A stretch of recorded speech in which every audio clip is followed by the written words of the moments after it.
ખાસ કરીને આજે દેશના ફેકુચંદ પ્રધાનમંત્રી નરેન્દ્ર મોદીજીનો આજે 75મો જન્મદિવસ છે। આ 75મો જન્મદિવસ દેશના યુવાનો, દેશના વિદ્યાર્થીઓ આજે યુવા બેરોજગારી દિવસ તરીકે ઉજવણી કરવા જઈ રહ્યા છે।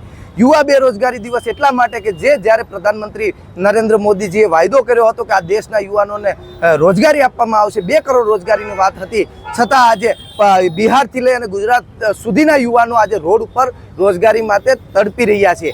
તો આ કઈ પ્રકારની રોજગારી છે? પીએચડી કરેલા યુવાનો, આપણે હસવા લાયક વાત કહી શકાય કે પીએચડી કરેલો એક યુવાન આજે પીયુનમાં એપ્લાય કરી રહ્યો છે, તો એ ખૂબ દુઃખની વાત કહી શકાય।